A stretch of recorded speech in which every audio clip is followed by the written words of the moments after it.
अरहंत सिद्ध सूरी उपाध्याय साधु सर्व अर्थ के प्रकाशी मांगलिक उपकारी है। तिनको स्वरूप जान रागते हुई जो भक्ति काहे को नवाई स्तुति को उचारी है। धन्य धन्य तिन ही ते काज सब आज भय कर जोड़े बार बार वंदना हमारी है। मंगल कल्याण सुख ऐसो हम चाहत हैं, हो मेरी ऐसी दशा जैसी तुम धारी है। हो मेरी ऐसी दशा जैसी तुम धारी है। हो मेरी ऐसी दशा जैसी तुम धारी है। बालबोध पाठमाला भाग 3 के आधार से जिनागम का यह आधारभूत विषय द्रव्य, गुण और पर्याय, इस चर्चा को हमने यहाँ प्रारंभ किया है। बहुत ही सुंदर और बहुत ही मार्मिक विषय है। मैं ऐसा कह सकता हूँ कि इस विषय को समझे बिना जिनागम का मर्म समझ में नहीं आ सकता। रियल जैनिज्म क्या है, वास्तव में जैन धर्म किसका नाम है, असली जैन धर्म क्या है, उसकी चर्चा यहाँ इस द्रव्य गुण पर्याय वाले पाठ में की गई है। इसको यदि हमने गहराई से समझ लिया तो समझ लीजिए आप द्रव्य संग्रह पढ़ लिया, अपने द्रव्य संग्रह का सार पढ़ लिया, पंचाष्टिकाय का सार पढ़ लिया, प्रवचन सार ग्रंथ को पढ़ने का बेस तैयार हो गया। द्रव्य क्या है, गुण क्या है, पर्याय क्या है। माने असली जैन धर्म सिर्फ त्याग का नाम नहीं है, सिर्फ छोड़ने का नाम नहीं है, खाना छोड़ दिया, पीना छोड़ दिया, वो सब तो बाहरी चीजें हैं जो होती है जीवन में, उन सब का निषेध नहीं है। रात्रि भोजन त्याग भी होगा, जमीकन त्याग भी होगा, बिना छने जल का त्याग भी होगा, ये सब चीजें होंगी, लेकिन इसके पालन करने मात्र का नाम जैनी हो या जैन धर्म हो ऐसा नहीं है। जैन सिद्धांत क्या है, मूल वस्तु का स्वरूप क्या है। कल हमने इन जो मंगलाचरण की पंक्तियां हैं इनका अर्थ किया था लगभग 10 मिनट में, और इनमें बहुत मार्मिक शब्दों में कहा गया कि ये जो पंच परमेष्ठी हैं ये अर्थ के प्रकाशी हैं, वस्तु को बताने वाले। मांगलिक है वो स्वरूप, उपकारी है वो स्वरूप।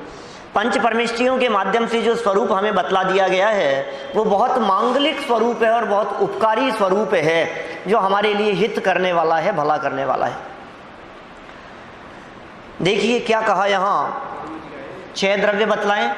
ये टोडरमल जी का है लिखा हुआ, 350 साल पहले ये मंगलाचरण ये लिखा है पुरुषार्थ सिद्धि उपाय के मंगलाचरण के रूप में। ध्यान है आपको, बहुत सालों पहले अपन ने पुरुषार्थ सिद्धि उपाय चलाया था। 1999 सन 2000 के आंसर शीट रखी है मेरे पास में, आप लोगों की नाम देखूंगा तो पता लगेगा कौन कौन थे उस समय जो एग्जाम लिया था उसकी। अर्थ के प्रकाशी 300 साल पहले टोडरमल जी साहब ने क्या लिखा है, अर्थ के प्रकाशी। अर्थ क्या चीज है, अर्थ माने वस्तु, पदार्थ, द्रव्य, वो है अर्थ। द्रव्य किसे कहते हैं, गुण किसे कहते हैं, पर्याय किसे कहते हैं, विश्व किसे कहते हैं। पूरी दुनिया इस द्रव्य में शामिल हो गई। द्रव्य गुण पर्याय के अलावा दुनिया में और कुछ नहीं है। पूरी दुनिया में जो कुछ भी है या तो वो द्रव्य होगा या गुण होगा या पर्याय होगा। द्रव्य, गुण और पर्याय के अलावा इस सृष्टि में और दूसरा कुछ नहीं है। विश्व किसे कहते हैं, एक परिभाषा यहां बतलाई गई, आप लोगों को याद भी कराई थी, बोल सकते हैं 6 द्रव्यों के समूह को विश्व कहते हैं। माने विश्व द्रव्यों का समूह है, 6 द्रव्य का समूह है। लेकिन समस्या यह है, आपने कहा 6 द्रव्य के समूह को विश्व कहते हैं, तो ये द्रव्य क्या चीज है, तो कहा गुणों के समूह को द्रव्य कहते हैं। गुण समुदायो द्रव्यम, ये शास्त्रों की व्याख्या है। उमा स्वामी आचार्य ने तत्वार सूत्र में लिखा गुण पर्याय व द्रव्यम, गुण और पर्याय वाला जो होता है वो द्रव्य है। अब फिर वही नए शब्द आ गए, गुण क्या होता है और पर्याय क्या होती है। क्या कल हमने काफी चर्चा इसके बारे में की है। द्रव्य माने वस्तु और पर्याय माने उस वस्तु की अवस्था। जो भी प्रेजेंट पोजीशन है उसे कहते हैं पर्याय। पर्याय एक सैद्धांतिक शब्द है, शास्त्रों का शब्द है, जब भी हम शास्त्रों को पढ़ते हैं तो हमें द्रव्य और पर्याय ये शब्द बाहुल्यता से पढ़ने को मिलते हैं। कदम कदम पर आपको ये पर्याय, ये तो पर्याय है, राग द्वेष पर्याय, विकारी पर्याय, निर्मल पर्याय, ठीक है ना, असमान जाति द्रव्य पर्याय, मनुष्य पर्याय, त्रियंश पर्याय, ऐसे ऐसे शब्द सुनने को मिलेंगे। माने पर्याय पर्याय पर्याय। अब पर्याय क्या चीज है, जब तक हम इसको नहीं समझें तब तक उसका मर्म समझ में नहीं आएगा। पर्याय क्या होता है? परिभाषा तो ये कही, द्रव्य के परिणमन को पर्याय कहते हैं या गुणों में होने वाले प्रति समय के परिणमन को पर्याय कहते हैं। हर समय परिवर्तन हो रहा है, हर वस्तु बदल रही है। एक चीज हम खरीद करके लाए, अभी आप दिखा रहे थे नया मोबाइल लाए हैं, तो ये जो नया मोबाइल है ये पुराना कब होगा? है? हो गया, हो रहा है, डे बाय डे नहीं, हर समय, हर घंटे, हर मिनट नहीं, हर समय क्या चीज है? समय है सेकंड के असंख्यातवें भाग, यूनिट, काल की यूनिट जैन दर्शन के हिसाब से। माने जैन दर्शन इतनी सूक्ष्मता में काल की गणना करता है, काल की चर्चा करता है जिसे साइंस कभी भी नहीं पकड़ सकती है। और छोटा करो, और छोटा काल, एक सेकंड के 1000 हिस्से कर दो, फिर जो आए उसके फिर 1000 हिस्से कर दो, फिर करोड़ हिस्से कर दो, लाखों हिस्से कर दो, फिर उसका पार्ट, फिर उसका पार्ट, फिर उसका पार्ट, और हिस्से और हिस्से और हिस्से। माने काल का एक ऐसा खंड जिसके दूसरे हिस्से नहीं हो सके, उसे क्या कहा गया है शास्त्रों में? समय। सेकंड नहीं, क्षण नहीं, पल नहीं, क्या शब्द है शास्त्रों का? समय। वो एक एक समय, हर समय चेंज हो रहा है, हर वस्तु चेंज हो रही है प्रति समय। तो जो चेंज हो रही है वो एक समय में जो बदलाव हुआ उसका नाम है पर्याय। बहुत लंबे काल में हमें वो परिवर्तन दिखता है, शरीर का परिवर्तन, वस्तुओं का परिवर्तन, नया से पुराना होना, ठीक है ना, छोटे से बड़ा होना, उम्र बढ़ जाना, समझिए आप, वजन बढ़ जाना, रंग रूप बदल जाना, बहुत गोरे थे काले हो जाना, काले से गोरे हो जाना, बाल काले से सफ़ेद हो जाना। ये तो बहुत स्थूल है, काले से सफ़ेद तो हमें दिखते हैं, लेकिन कब हुए और कौन सा बाल कब काले से सफ़ेद होगा? क्योंकि उस बाल में एक द्रव्य नहीं है। सारे बालों की बात नहीं कर रहे, पूरे शरीर की बात नहीं कर रहे। उस बाल में अनंत पुद्गल परमाणु हैं और पुद्गल परमाणु, एक पुद्गल परमाणु एक द्रव्य है, इंडिविजुअल द्रव्य है वो, एक पुद्गल परमाणु। दुनिया में अनंत अनंत पुद्गल परमाणु हैं, माने अनंत अनंत पुद्गल द्रव्य हैं। द्रव्यों की संख्या कितनी है? अनंत। हमने तो 6 पढ़ी है, 6 द्रव्यों के समूह को विश्व के जाति अपेक्षा 6 जाति है। जीव एक जाति है, पुद्गल एक जाति है, धर्म अधर्म आकाश काल ये जाति है। जाति अपेक्षा से द्रव्य 6 हैं और संख्या अपेक्षा से अनंत है। अनंत अनंत है, अनंत कहो या अनंत अनंत कहो, जीवों से पुद्गल अनंत गुने ज्यादा हैं। चलिए, बात तो ये चल रही थी पर्याय किसे कहते हैं, अवस्था का नाम पर्याय है। इतनी बात समझ में आ गई। अभी ये कह रहे हैं ये अवस्था किसकी है? ये अवस्था द्रव्य की है, ये अवस्था गुण की है, गुणों की अवस्था, द्रव्य की अवस्था। तो इसका मतलब द्रव्य बदल रहा है प्रति समय, द्रव्य प्रति समय बदल रहा है और द्रव्य के प्रति समय बदलने को पर्याय कहते हैं। कुछ गुण प्रकट हो रहे हैं, कुछ आच्छादित है, तो जैसे जैसे गुण प्रकट होते हैं वैसे वैसे पर्याय। देखो, अब इसको ये भी जो भाषा होगी ना, एक्चुअल में जब हम किसी एग्जाम्पल में तलाशने की कोशिश करते हैं तो वो चीज़ बहुत स्थूल हो जाती है, क्योंकि हम उस चीज़ को समय की सूक्ष्मता और परिणमन कितना फास्ट हो रहा है हम उस चीज़ को पकड़ नहीं पाते। अभी हम मति ज्ञान पर्याय है, श्रुत ज्ञान पर्याय है, ज्ञान का विकास हुआ, ज्ञान का उगाड़ ज़्यादा हुआ, अवधि ज्ञान वो भी एक अवस्था है, वो भी पर्याय है। मने पर्याय ज्ञान वो भी एक अवस्था है। एक दिन बतलाए थे ना पांचों ज्ञानों के बारे में, मने पर ये ज्ञान से केवल ज्ञान हो गया, वो भी एक अवस्था है। तो क्या ज्ञान की 5 ही अवस्थाएं होती है? फिर कहा नहीं नहीं, ज्ञान की 8 अवस्थाओं की चर्चा तो शास्त्रों में मिलती है, कुमति, कुश्रुत और कुअवधि, और सुमति, सुश्रुत, सुअवधि, मने पर यह और केवल ज्ञान, तो 8 हो गई। तो 8 है? अरे नहीं भाई, हम लोग जितने लोग यहाँ बैठे हैं, हम सबकी शक्ल एक जैसी नहीं है, नहीं है ना, शक्ल एक जैसी नहीं है और अकल भी एक जैसी नहीं है। क्या? तो ये जो शक्ल और अकल की भिन्नता है, ये क्या भिन्नता है? शक्ल की भिन्नता तो शारीरिक है, नाम कर्म के उदयानुसार है, और अकल की भिन्नता, अकल की भिन्नता है ज्ञान, ज्ञान की अवस्था अलग अलग है सबकी। तो कौन कौन से ज्ञान है? ज्ञान तो 8 बतलाया आपने, ज्यादा से ज्यादा नहीं। हम लोगों के जितना ज्ञान है ये सब मतिश्रुत ज्ञान है। हाँ, इतना हो सकता है किसी के कुमति कुश्रुत होगा और किसी के सुमति सुश्रुत भी हो सकता है, लेकिन मतिश्रुत 2 ही है ना। तो मतिश्रुत है, तो मतिश्रुत में कितने भेद पड़ेंगे, मति ज्ञान में कितने भेद पड़ेंगे?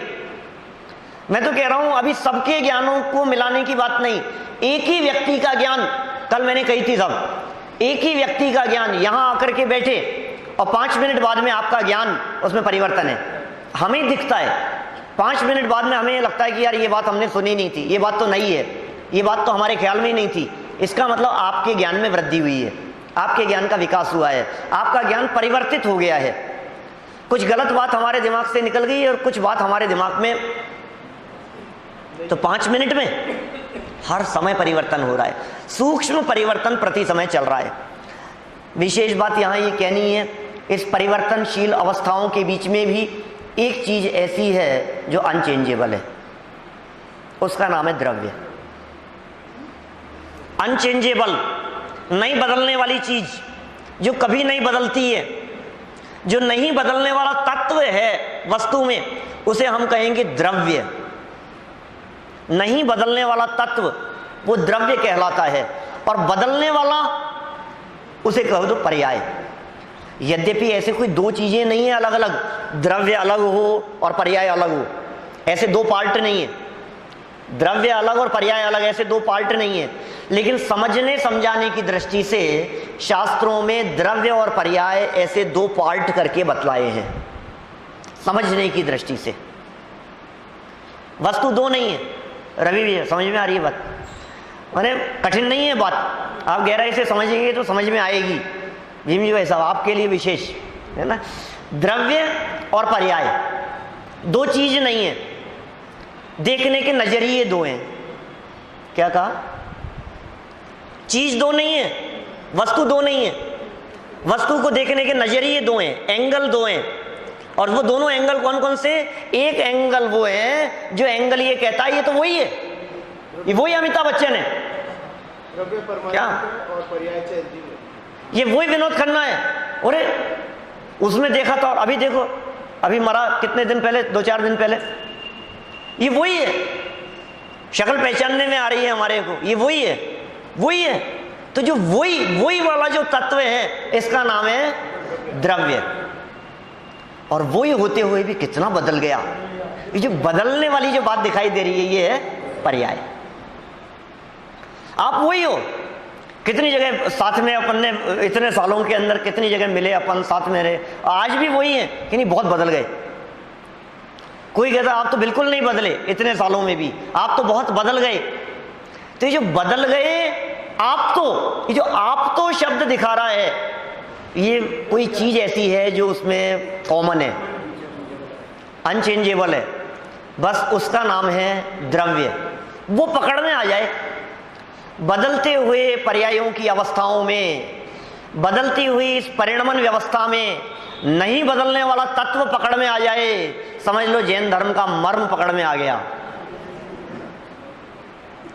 कार्तिकेय अनुप्रेक्षा में एक गाथा लिखी थी, कई बार बोलते हैं अपन, जम किंचि विउपन्नम तस्य विनाशो हवे नियमेण। जम किंचि विउपन्नम, प्राकृत है, समझ में आ रही होगी। जम माने जो, किंची भी उत्पन्नम, जो कुछ भी उत्पन्न होता है, तस् विनाशो हवे नियमेण, उसका नियम से विनाश होता है। क्या कहा?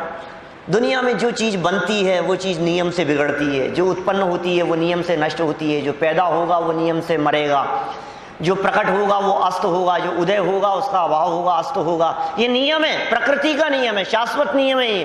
दुनिया में कोई चीज ऐसी नहीं हो सकती जो बने लेकिन बिगड़े नहीं। समझ रहे हैं आप? जो बनेगी वो बिगड़ेगी, जो पैदा होगा वो मरेगा। क्या बात कर रहे हैं आप?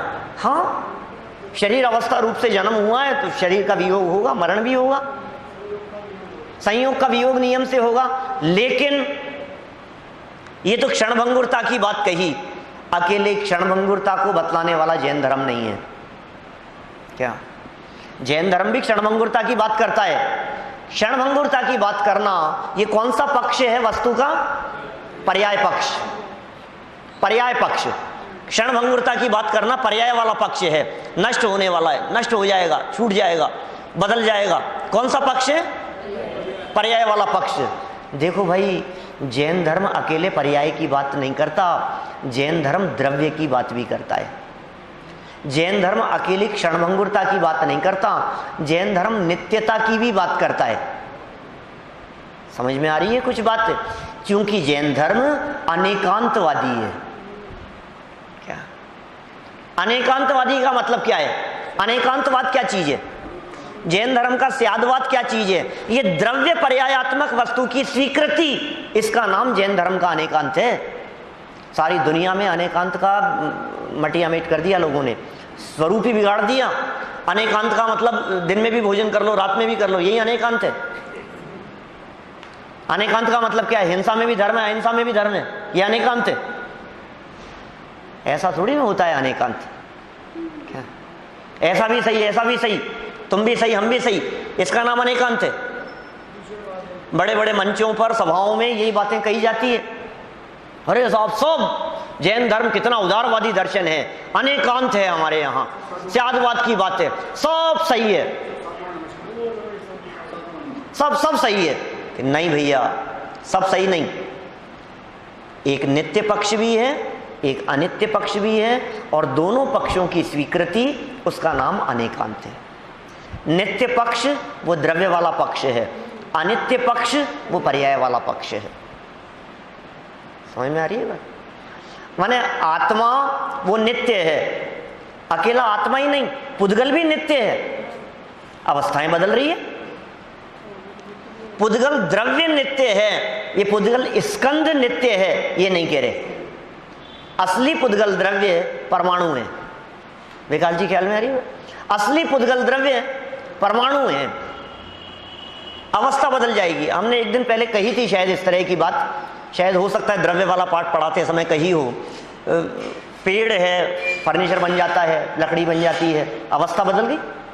लकड़ी है, जला दी, कोयले हो गए, कोयले से राख हो गई, राख होकर के बिखर गए, तो पुद्गल नष्ट हो गया ना कि नहीं?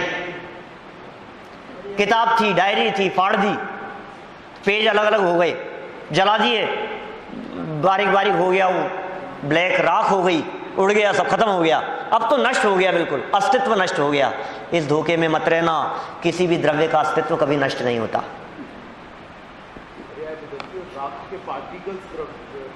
पुद्गल, पुद्गल द्रव्य, उसमें भी सूक्ष्म परमाणु, क्योंकि जो राख का कण हमें दिखाई दे रहा है वो भी बहुत बड़ा स्कंद है हमें, क्योंकि आंखों से परमाणु नहीं दिख सकता, परमाणु आंख से नहीं दिख सकता, जो दिख रहा है वो सब स्कंद है। ठीक है, चलिए कुछ परिभाषाएं यहां पढ़ते हैं अपन। द्रव्य और पर्याय के संदर्भ में मैंने कुछ बातें कही, परिभाषा याद रखना। द्रव्य किसे कहते हैं? गुणों के समूहों को द्रव्य कहते हैं।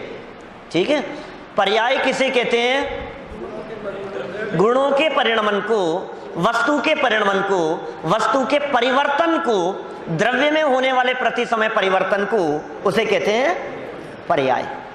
ठीक है, देखिए आगे पेज नंबर 21 पर नीचे देखिए, 21 पेज पर नीचे, हाँ पाठ छठा, छात्र ने पूछा गुणों के परिणमन को पर्याय कहते हैं, यह तो समझा, पर गुण किसे कहते हैं? गुण किसे कहते हैं? देखो बहुत सुंदर परिभाषा दी है, इतनी मार्मिक परिभाषाएं हैं, हम गुण समझते ही नहीं है। गुण किसे कहते हैं? गुण की परिभाषा ही नहीं पता हमारे को। जैन दर्शनानुसार गुण क्या चीज है? हम कहते हैं साहब पहले तो मेरे में बहुत अवगुण थे, अब थोड़े बहुत गुण हैं, अवगुण दूर हो गुण आ जाएं। ये जो अवगुण दूर हो और गुण आ जाए, ये बात गुणों की नहीं है, ये बात पर्याय की है। क्योंकि जो दूर होगा और जो आएगा वो तो अवस्था है ना, वो तो पर्याय की बातें है। तो गुण क्या है? गुण होते हैं परमानेंट। गुण परमानेंट है, गुण का कभी नाश नहीं होता, गुण कभी उत्पन्न नहीं होते, गुण नए डाले नहीं जा सकते। समझ रहे हैं आप? कोई भी गुण किसी में नया नहीं आ सकता। इसलिए हम ये कहते हैं हमारे जो भगवान हैं, सिद्ध भगवान, उनमें और हमारे में एक गुण भी कम ज्यादा नहीं है। घबराना नहीं, बात बतलाता हूं, जब तक पूरी बात नहीं सुनो तब तक लॉक मत करना। हमारे में और भगवान में, सिद्ध भगवान में कोई अंतर नहीं है। वर्णी जी का कीर्तन 70 साल पहले लिखा हुआ, सव्वे शुद्धाऊं शुद्ध नया, गोमट सार की गाथा जी, इसकी द्रव्य संग्रह की गाथा, सव्वे शुद्धाऊं शुद्ध नया, सब जीव समान है, सर्व जीव छे सिद्ध सम, जे समझे थे थाए। सब जीव सिद्धों के समान है, उनमें और मुझ में कोई अंतर नहीं है। सुनो सुनो सुनो, जो अंतर नहीं है वो द्रव्य में अंतर नहीं है। वो भी जीव द्रव्य है, मैं भी जीव द्रव्य हूं। गुणों में भी अंतर नहीं है, वे भी अनंत गुण वाले हैं और मैं भी जीव द्रव्य हूं, अनंत गुण वाला हूं। तो अंतर कहां है? गुणों के परिणमन में। क्या? गुणों के परिणमन में, अवस्था में, पर्याय में अंतर है। क्या पर्याय में क्या अंतर है? मैं रागी हूं, वे वीतरागी है। मैं अल्प ज्ञानी हूं, वे पूर्ण ज्ञानी है, केवल ज्ञानी है। मैं अनंत दुखी हूं, वे अनंत सुखी है। ठीक है ना? मैं संसारी हूं, वे मुक्त हैं। मैं सशरीरी हूं, वे अशरीरी हैं। मेरे जन्म मरण हो रहे हैं, उनके जन्म मरण का अभाव हो गया है। ये अंतर कहां है? पर्याय का अंतर है। ख्याल में आ रही है बात? जितना अंतर है उतनी भी खबर होनी चाहिए, और जहां अंतर नहीं है उसका भी पता होना चाहिए। तो गुण किसे कहते हैं? अभी गुण की परिभाषा समझने से बात समझ में आएगी। गुण किसे कहते हैं? गुण की परिभाषा क्या है? देखो, जो द्रव्य के संपूर्ण भागों और उसकी संपूर्ण अवस्थाओं में रहता है उसको गुण कहते हैं। क्या परिभाषा बतलाइए? जो द्रव्य के संपूर्ण भागों, रिपीट कीजिए, सब लोग बोलेंगे तो याद होगा। जो द्रव्य के संपूर्ण भागों, जो द्रव्य के संपूर्ण भागों और उसकी संपूर्ण अवस्थाओं में रहता है उसको गुण कहते हैं। जो द्रव्य के संपूर्ण भागों, नाश्ता करके नहीं आए आप लोग, मंदिर सुबह सुबह का समय है ना, मंदिर गए पहले नाश्ता लेते नहीं है और भूखे पेट आवाज निकलती नहीं है ना। जो द्रव्य के संपूर्ण भागों और संपूर्ण अवस्थाओं में पाया जाए उनको गुण कहते हैं। दो महत्वपूर्ण बातें हैं यहां, संपूर्ण भागों और संपूर्ण अवस्थाओं। बहुत सुंदर शब्द दिए हैं। संपूर्ण भाग का मतलब वस्तु, जिस वस्तु की हम बात कर रहे हैं उसके हर एरिया में, पूरे एरिया में रहेगा गुण। गुण किसी पार्ट विशेष में नहीं रहता। मैंने आपसे पूछा उदाहरण के तौर पर, मिश्री कैसी होती है? मीठी होती है। मिश्री का गुण क्या है? मीठापन, मिठास, ये मिश्री का गुण है। तो वो मिठास नाम का मिश्री का गुण वो उसके कौन से पार्ट में रहता है? क्या कौन से पार्ट में रहेगा? जो संपूर्ण भागों में, इतनी बड़ी मिश्री की डली है मान लीजिए, तो इतनी बड़ी मिश्री की डली में इस कोने से लेकर इस कोने तक, इधर से लेकर इधर तक, पूरे एरिया में, अंदर बाहर सब जगह, प्रत्येक हिस्से में, कण कण में मिठास व्याप्त है, संपूर्ण भागों में। जैसे मिश्री की बात कही है ऐसे सब पर लगा सकते हैं, नमक की डली पे लगा सकते हैं। और कोई एग्जांपल दे सकते हैं? आत्मा की बात करो, जीव की बात करो। मैं तो जीव हूं, मुझ में कौन सा गुण है बताओ? ज्ञान। ज्ञान है तो मेरे में जो ज्ञान है वो कहां है? टॉप फ्लोर पर है। ज्ञान कौन सी जगह पर है? संपूर्ण भागों में। माने ज्ञान आत्मा के ये दिमाग वाले हिस्से में नहीं है, ऊपर या नहीं है, सब जगह पर। नाखून में आत्मा नहीं है ना, बालों में भी नहीं है आत्मा के प्रदेश, इसलिए नाखून को छोड़ दो, बालों को छोड़ दो। तो जहां जहां आत्मा है वहां ज्ञान नियम से हुआ।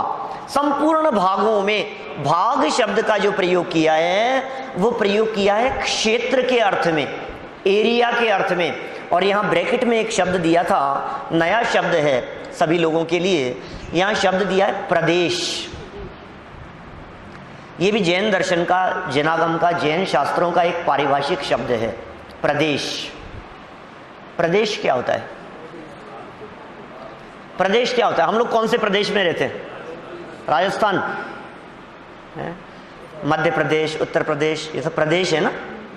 तो प्रदेश क्या चीज है? देश का एक क्षेत्र विशेष, पार्ट, वो प्रदेश है। लेकिन जैन दर्शन के हिसाब से, शास्त्रों के हिसाब से, प्रदेश कहते हैं एरिया के सबसे छोटे से छोटे हिस्से को, उसे कहते हैं प्रदेश। जैसे अभी हमने समय कहा था ना, समय की क्या व्याख्या की थी सात्विक? समय क्या चीज है? एक समय मतलब क्या? सेकंड का असंख्यातवां भाग, काल का सबसे छोटा हिस्सा, काल की यूनिट वो है समय। ठीक है साहब? तो काल की यूनिट को तो कहा समय, और एरिया की जो यूनिट है उसे कहेंगे प्रदेश। जैसे किलोमीटर, किलोमीटर एरिया है, किलोमीटर के 1000 हिस्से करो तो क्या आ जाएगा? 1 मीटर। 1 किलोमीटर में 1000 मीटर होते हैं ना, तो 1 मीटर आ गया। अब 1 मीटर के 100 हिस्से करो तो क्या आएगा? सेंटीमीटर। सेंटीमीटर के 10 हिस्से करो तो मिलीमीटर। फिर मिलीमीटर के और हिस्से करो, और हिस्से करो, और हिस्से करो, और हिस्से करो, इतने हिस्से करो कि उस एरिया का दूसरा हिस्सा ना हो सके। वो क्या कहलाएगा? प्रदेश। एक प्रदेश। अणु तो पुद्गल में होगा। साइंस की भाषा में कहें तो ऐसा कह सकते हैं, एक अणु को रहने के लिए जितने एरिया की जरूरत हो वो एरिया है प्रदेश। समझ में आ गई बात? कठिन तो नहीं है भाई, ये कुछ जैनागम की सैद्धांतिक बातें चल रही है, ठीक है ना। तो इन बातों को समझने के लिए आपको थोड़ा सा उपयोग एकाग्र करना पड़ेगा। और जब इन बातों की गहराई समझ में आएगी तो जब कभी हम फ्लो में ऐसी बातें पढ़ेंगे, इस द्रव्य में ऐसा है, उस गुण में ऐसा है, ये उसकी पर्याय है, तो आपके दिमाग में क्लिक करना चाहिए पर्याय माने क्या चीज है। ठीक है ना? माने ये एक बार भाव वासन हो गया इन शब्दों का, द्रव्य, गुण और पर्याय, इनके माध्यम से क्या चीज दिखाना चाहते हैं, तो फिर सब समझ में आने लग जाएंगे सारे विषय। प्रदेश, प्रदेश माने स्थान का सबसे छोटा हिस्सा, वो प्रदेश है। शास्त्रों के हिसाब से बात करूं तो मैं कह सकता हूं सुई की नोक, सुई हमने टच की यहां, बोले उतने हिस्से में असंख्यात प्रदेश है। इसका मतलब सुई की नोक जहां टच की है वो एरिया, उसमें कितने प्रदेश? असंख्यात प्रदेश। देखो ऐसे बतलाता हूं मैं आपको, ऐसे नहीं समझ में आएगा। साइंस बहुत डेवलप है आज के समय में, इन बातों को समझना आसान सा भी लगता है। ये ब्लैक बोर्ड है, बोर्ड है ये, इस बोर्ड पर हमने एक डॉट लगाई, ठीक है। उस डॉट को हमने फोटो खींचकर कंप्यूटर की स्क्रीन पर ले लिया। क्या आप कंप्यूटर की स्क्रीन पर देख रहे हैं तो वो छोटी सी डॉट दिख रही है, बिल्कुल अपने को ऐसा लग रहा है इससे छोटा क्या होगा, ऐसी डॉट दिख रही है हमारे को। अब हमने कहा अब उस डॉट को एनलार्ज करो, उस डॉट को जूम करो। तो जब हमने उसको जूम किया तो इतना जूम किया कि वो जो ब्लैक डॉट थी वो पूरी स्क्रीन पर दिखने लगी। हमने कहा अब उस ब्लैक डॉट के ऊपर बीच में सेंटर में व्हाइट डॉट लगाओ। क्या? अब उसको वापस पोजीशन में ला करके देखो तो दिखेगी क्या? दिख ही नहीं रही है, क्योंकि ब्लैक डॉट छोटा सा दिख रहा है, उसकी व्हाइट डॉट नहीं दिख रही है। अब हमने कहा वापस जूम करो, और जूम करते करते वो जो ब्लैक डॉट के अंदर जो व्हाइट डॉट थी उस व्हाइट डॉट को इतना जूम करो कि पूरी स्क्रीन पर आ जाए। अब उसमें बीच में एक ब्लैक डॉट और लगा दो। क्या? तो समझ में आ रही है? फिर उसको जूम करो। अभी एक बहुत सुंदर एक वीडियो आया व्हाट्सएप पर, पहले भी देखा था मैंने, साल 6 महीने पहले भी। उसमें वो बारीक जाते हुए ऐसे बहुत सूक्ष्मता की चर्चा की है, और बहुत पूरे विश्व से लेकर और पूरे एक आंख और उसके अंदर भी बारीक ऐसे। आपने देखा है राजन जी? हाँ, वो देखा ना वीडियो? वो है अभी 10-5 दिन के अंदर वापस वो देखने में आया है, और उस पर डाल देंगे ग्रुप पर तो सब देख लेना। माने वो कितना उसमें बारीकी में जाते जा रहे हैं, कितना बारीकी में जाते जा रहे हैं। माने इतना तो साइंस ने पकड़ लिया, इतना तो साइंटिस्ट लोगों ने पकड़ लिया। जैन दर्शन ये कह रहा है कि वो उसमें असंख्यात प्रदेश हैं, इतना छोटा एरिया। ये कहा यहां। अब गुण की परिभाषा वापस, द्रव्य के संपूर्ण भागों में, संपूर्ण भाग का मतलब हर प्रदेश पर व्याप्त है, वो फैले हुए हैं गुण। और संपूर्ण अवस्थाओं में, अवस्था के लिए क्या प्रयोग किया ब्रैकेट में? पर्याय। गुण किसे कहते हैं? जो सब अवस्थाओं में पाए जाएं। इसका मतलब बाल्य अवस्था में भी, युवावस्था में भी, वृद्धावस्था में भी, कमजोर हो तो भी, ताकतवर हो तो भी, सभी अवस्थाओं में। नारकी हो तो भी, निगोद में चले जाएं तो भी, निगोद अवस्था में भी। सब अवस्थाओं का मतलब क्या है? अच्छा, मिश्री में जो आपने मिठास का गुण कहा था, ये मिश्री में मिठास का गुण उसकी गोल अवस्था में या चौकोर अवस्था में है? संपूर्ण प्रदेशों में। एक तो प्रदेश, अब उसके काल की बात करो, टाइम की बात करो। अवस्था मतलब उसको किस शेप में ले जाओ, किसी भी अवस्था में उसको चेंज कर दो तो भी मिश्री अपनी मिठास को कभी नहीं छोड़ती। हाँ, शरबत हो चाहे मिठाई हो, शरबत की अवस्था में चला जाएगा, मतलब लिक्विड हो जाएगा, लिक्विड फॉर्म में जाएगा तो भी उसमें मिठास है। मैं कभी कभी सब्जी का एग्जांपल देकर के बात करता हूं। एक सब्जी में कितनी चीजें डाली गई है, कितने मसाले हैं, हर मसाला अपना अस्तित्व रखता है कि नहीं? पूरा घोल देने के बावजूद भी। ठंडाई पी है या नहीं आपने? ठंडाई पी है या नहीं? पी है ठंडाई? तो किसका स्वाद आता है उसमें? काली मिर्च का कि बादाम का? इलायची का या मुनक्का का? दूध का? किसका स्वाद आता है? अच्छा, आप कह रहे हो ठंडाई का ही आता है, किसी और चीज का नहीं आता। लेकिन हमने तो ये सुना था, एक दिन आपने ठंडाई पीते हुए कहा था इसमें काली मिर्च तेज हो गई है? तो स्वाद किसका आया था, ठंडाई का कि काली मिर्च का? इसका मतलब उस ठंडाई के स्वाद में भी काली मिर्च का अपना एक इंडिविजुअल स्वाद है। क्या? उसका अस्तित्व है, वहां मौजूदगी है। मैं कहता हूं हमने एक गिलास लिया, पानी का गिलास, पानी के गिलास में हमने नमक डाल दिया और नमक डाल करके उसको घोल दिया। हम आपसे पूछ रहे हैं नमक कहाँ है? आप कहेंगे कहीं नहीं है। नमक का अस्तित्व मिटा कि नहीं मिटा? नहीं मिट सकता है, किसी भी अवस्था में उसका अस्तित्व नहीं मिट सकता है। वस्तु का अस्तित्व कभी नहीं मिटाया जा सकता, उसके गुण कभी नहीं मिटाए जा सकते, किसी वस्तु का गुण कभी नहीं मिटता। सोने का कण क्या, कहां मिलाएं उसको कि वो मिट जाए? बोलो। गोल्ड का अंश सोने में, उसको चांदी में मिला दो, उसको और चीजों में मिला दो, कहीं ना कहीं मिला करके उसको, अब तो बिल्कुल खत्म हो गया। खत्म हो जाएगा, उसका अस्तित्व नहीं मिटाया जा सकता। यहाँ ये कह रहे हैं, गुण की परिभाषा बतलाते हुए, परिभाषा याद रखना, जो द्रव्य के संपूर्ण भागों और उसकी संपूर्ण अवस्थाओं में पाया जाए उसे गुण कहते हैं। जैसे ज्ञान आत्मा का गुण है, वह आत्मा के समस्त प्रदेशों में तथा निगोद से लेकर मोक्ष तक की समस्त हालतों में पाया जाता है। हर हालत में ज्ञान पाया जाएगा। ज्ञान शून्य दिखाई देवे फिर भी, अच्छा सर पर चोट पड़ जाए, याददाश्त भूल जाए, तो ज्ञान नाम का गुण है या नहीं है? गुण तो है, लेकिन उस ज्ञान गुण की विकसित अवस्था नहीं रही है। ठीक है ना? इसलिए वो स्मृति में नहीं है। ज्ञान का गुण, ज्ञान गुण तो कायम है वस्तु में, ज्यों का त्यों, निगोद से लेकर मोक्ष तक की समस्त हालतों में पाया जाता है।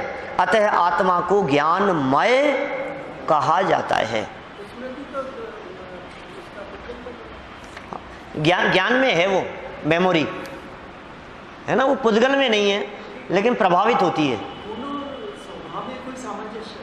गुण के पर्यायवाची शब्द बहुत सारे हैं। गुण के लिए कभी शक्ति शब्द का प्रयोग भी करते हैं, कभी धर्म शब्द का प्रयोग भी करते हैं, कभी स्वभाव शब्द का प्रयोग भी करते हैं। गुण कई रूपों में पाए जाते हैं। सामर्थ्य है, पावर है, ताकत है, वैभव है ना, स्वभाव है, ये सब गुण हैं, गुण के रूप हैं ये सब। पागल व्यक्ति में ज्ञान है ना, आप जैसा ज्ञान समझ रहे हैं वो ज्ञान नहीं है, लेकिन वो जो भी हरकत कर रहा है वो ज्ञान के बिना कैसे कर सकता है? ज्ञान की कमी है, लेकिन ज्ञान का अभाव नहीं है। ज्ञान की कमी हो जाएगी तो वो जीव नहीं रहेगा, क्योंकि ज्ञान जिसमें नहीं हो वो तो अजीव होता है। हम आपसे पूछ रहे हैं वो ज्ञान है या नहीं, उसमें वो जीव है या नहीं? जो व्यक्ति पागल है वो जीव है या नहीं? पागल खाने में जितने लोग हैं वो सब जीव हैं या नहीं? बहुत बड़े पागल को ले आओ तो भी जीव हैं या नहीं? देखिए, ज्ञान की कमी होगी तो ज्ञान का विकास संभव है, ज्ञान की अल्पता होगी तो ज्ञान की पूर्णता संभव है, ज्ञान का अभाव होगा तो 3 काल में उसमें ज्ञान संभव नहीं है। ये पिलर खड़े हैं यहाँ, इन पिलर्स में ज्ञान नहीं है, कितनी कोशिश करोगी इसमें ज्ञान आ जाए? साइंस कितनी डेवलप हो जाए, कितने रोबोट तैयार किए जाएं कि उस रोबोट में ज्ञान आ जाए, ज्ञान नहीं आ सकता। मशीन तो मशीन ही रहेगी, उसमें चेतनता नहीं हो सकती, उसमें जीवत्वपना नहीं हो सकता, उसमें ज्ञान नहीं हो सकता। तो किसी जीव में से कितने प्रयास किए जाएं कि उसमें से ज्ञान निकाल दिया जाए, बोले ये भी कभी नहीं हो सकता। तो ज्ञान डाला भी नहीं जा सकता, ज्ञान निकाला भी नहीं जा सकता। ज्ञान के कैप्सूल नहीं आते, क्या ज्ञान के इंजेक्शन नहीं लगते क्या, कि बालबोध पाठमाला भाग 3 का इंजेक्शन है, लगवा लो, भाग 3 क्लियर हो जाएगा, है? गोमट सार का इंजेक्शन, छेड़ाला का इंजेक्शन लगवाओ, उस सब्जेक्ट की नॉलेज पाओ। ऐसे इंजेक्शन तैयार हो सकते हैं क्या?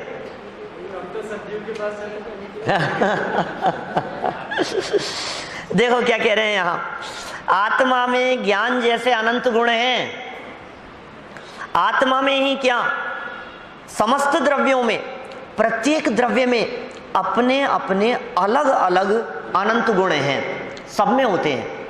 अभी जब इनके गुणों की चर्चा करेंगे ना, ये इस पार्ट में मुख्य रूप से गुणों की चर्चा की गई है, बहुत मजा आएगा आपको। माने ये जैन धर्म का रहस्य है, ये क्या बातें बतला रहे हैं यहाँ। छात्र ने प्रश्न किया, तो हमारी आत्मा अनंत गुणों का भंडार है, सब द्रव्य में अनंत गुण है, तो हमारी आत्मा भी अनंत गुणों का भंडार है? हाँ जी, हमारी आत्मा भी अनंत गुणों का भंडार है, लेकिन भंडार मतलब क्या? भंडार मतलब ऐसे भरे हो ऐसा नहीं। देखो क्या कह रहे हैं, भंडार क्या है? ऐसा थोड़ी ही है कि आत्मा अलग हो और गुण उसमें भरे हो, जो उसे गुणों का भंडार कहें। वह तो गुणमय है, वह तो गुणों का अखंड पिंड है। कल हमने दानों के लड्डू की बात कही थी क्या?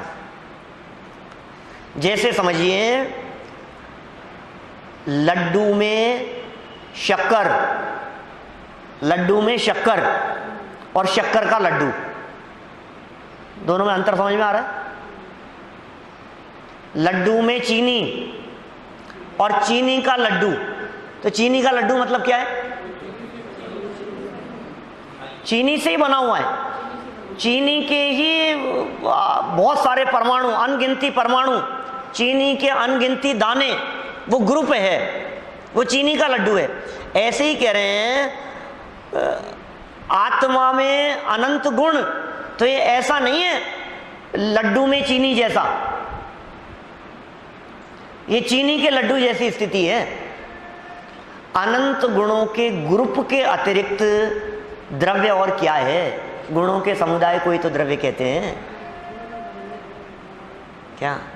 असंख्यात प्रदेश, अनंत गुण, अनंत पर्याय, ये सब प्रॉपर्टीज है वस्तु की, द्रव्य की प्रॉपर्टी है ये।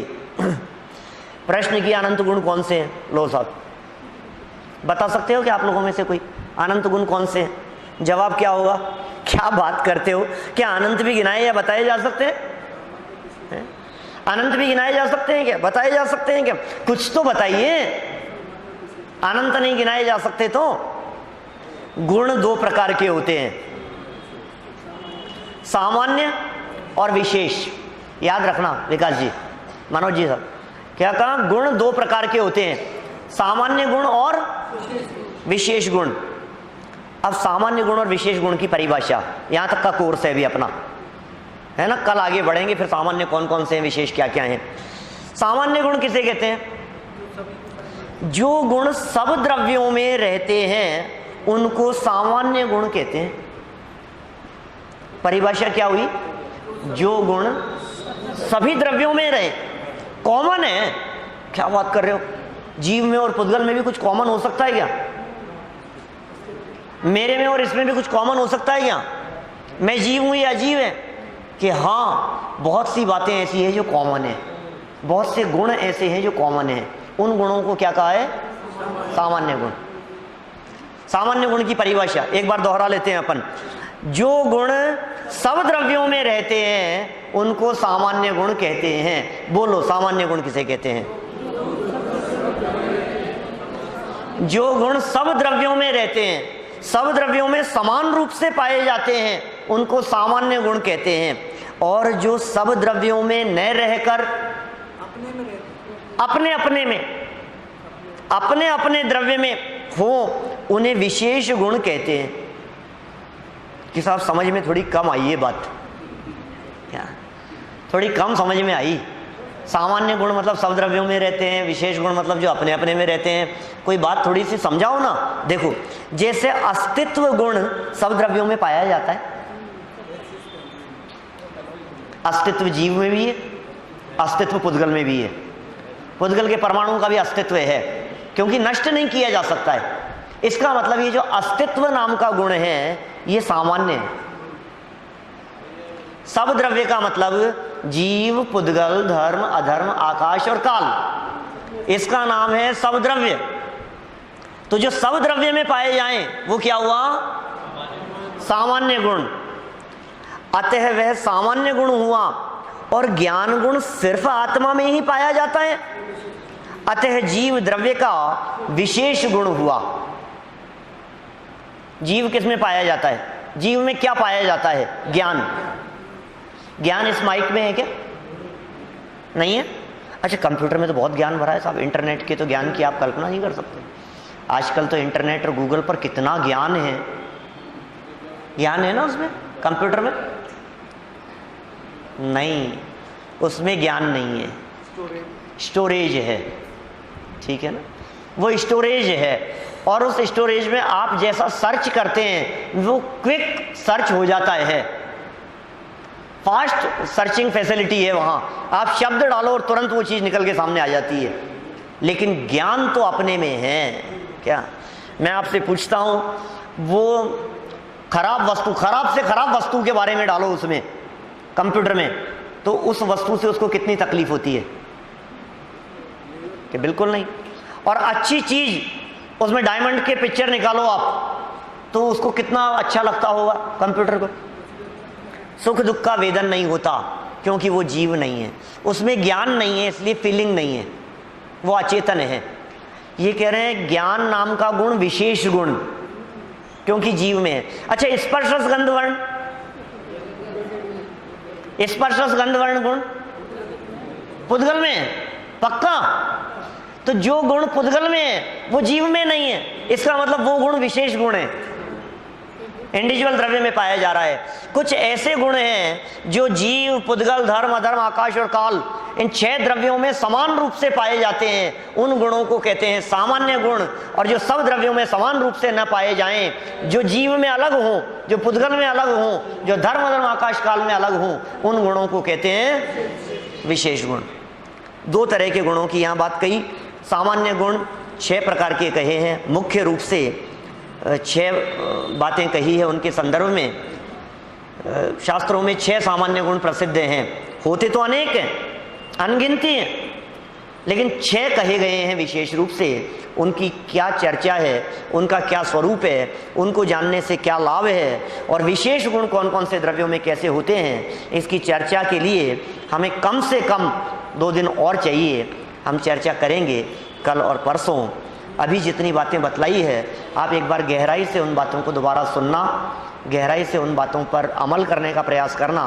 द्रव्य क्या होता है, गुण क्या होता है, और पर्याय क्या होती है, ये मूल बातें, परिभाषाएं यदि ख्याल में आएंगी तो फिर आगे का विषय समझ में आएगा। अभी की बात को यहीं विराम देता हूं।